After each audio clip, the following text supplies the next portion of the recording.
गुरुर्ब्रह्मा गुरुर्विष्णु गुरुर्देवो महेश्वरः गुरुः साक्षात् परब्रह्म तस्मै श्रीगुरवे नमः। श्रीविद्यां शिववामभागनिलया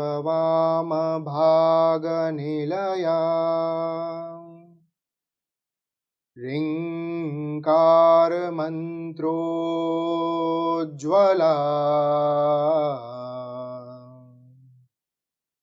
श्रीचक्राङ्कितबिन्दुमध्यवसतिम् श्रीमत्सभानायिका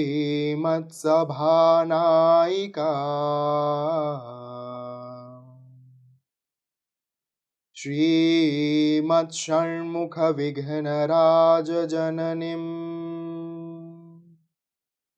श्रीमज्जगन्मोहिनीं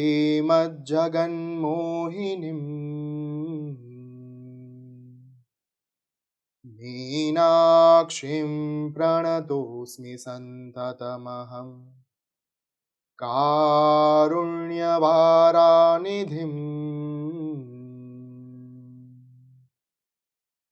सिन्दूरारुणविग्रहां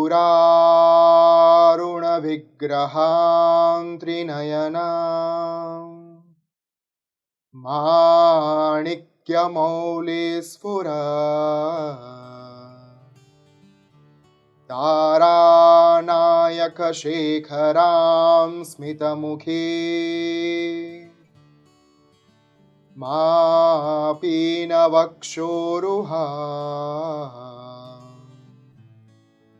पाणिभ्यामलिपूर्णरत्नचषकं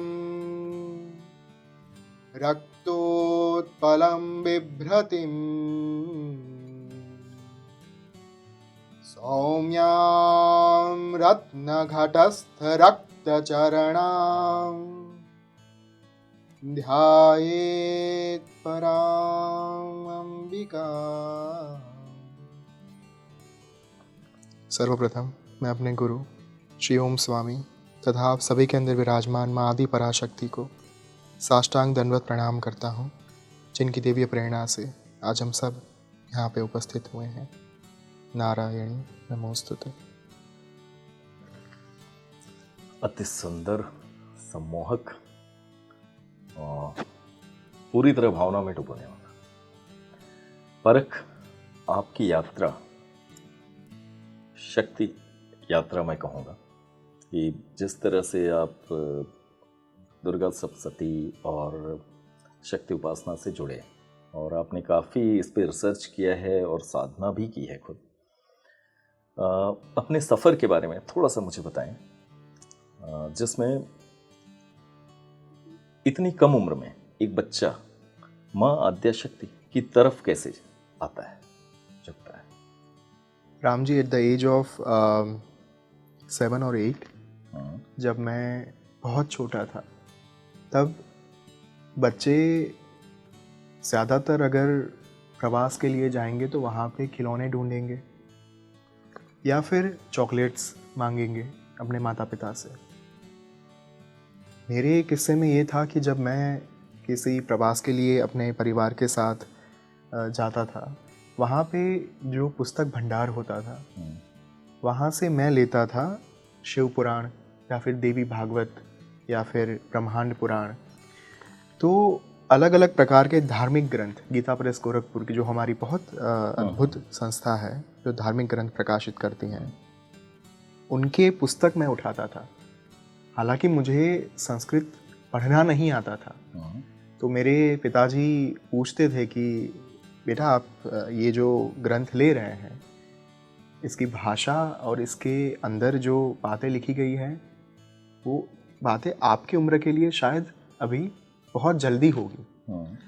लेकिन मैं उनसे कहता था कि मुझे ये जो कवर पेज हैं, हमारे ग्रंथों के कवर पेज के ऊपर देवी देवताओं के चित्र जो हैं वो बने हुए होते हैं, उनके स्वरूप जो हैं बहुत ही सुंदर स्वरूप, वो वहाँ पे उसका विवरण हमें मिलता है।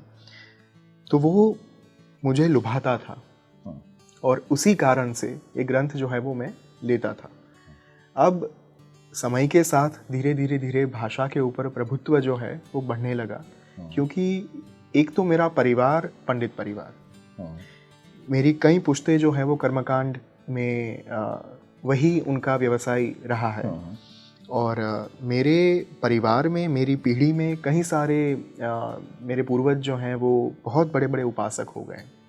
मेरे पापा के अदा, यानी कि हमारे वहाँ पे अदा यानी चाचा, तो पापा के जो चाचा थे वो उनका नाम था बचू अदा। तो वे गायत्री उपासक थे। उन्होंने 5 साल जंगल में माँ की कठिन तपस्या की थी और सवितुर गायत्री मंत्र जो है, ओम भूर्भुवस्वः तत्सवितुर्वरेण्यं भर्गो देवस्य धीमहि धियो यो नः प्रचोदयात्। सवितुर गायत्री मंत्र की उन्होंने तपस्या की, माँ को उन्होंने सिद्ध किया था, इस मंत्र को उन्होंने जागृत किया था। उनकी साधना स्थली जो है वही मेरे पापा का गांव, और उनकी गोद में मैं बड़ा हुआ खेलकर। उनके अलावा मेरे पापा के जो दादा थे उनका नाम था कालिदास जी।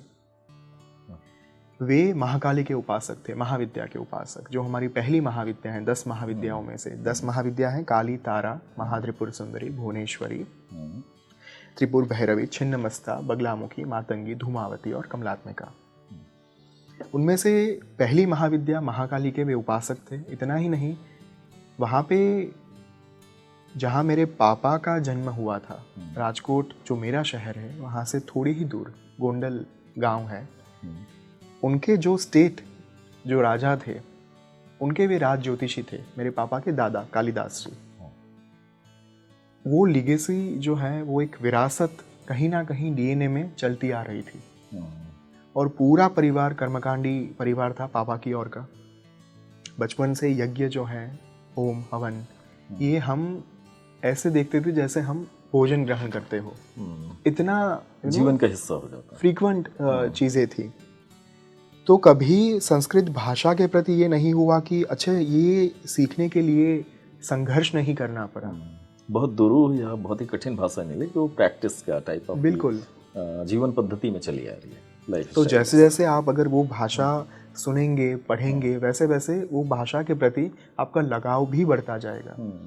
तो वहाँ से मेरी शुरुआत हुई। और फिर जर्नी जो यात्रा जो मेरी है पढ़ने की, अगर मैं सबसे पहला ग्रंथ मैंने जो पढ़ा वो देवी भागवत पुराण ही था। देवी भागवत पुराण जी। और तत्पश्चात एट द एज ऑफ 12 वर्ष की आयु में मेरे जीवन में सबसे पहले मेंटर आए, जिनका नाम था रवि त्रिवेदी। वे लंदन रहते थे और वहाँ पे कर्मकांड करते थे। ही वॉज अ ग्रेट तंत्र उपासक एट दैट टाइम। उन्होंने माँ की बहुत सारी साधनाएं की थी।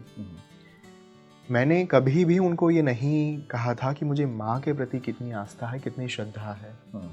लेकिन जब मैं 12 साल का था, उनसे मेरी पहली बार मुलाकात हुई। उन्होंने मुझे एक विधान कहा। जब उन्होंने मुझे देखा पहली बार, उन्होंने कहा कि आखिर हम मिले, आखिर में हम मिले।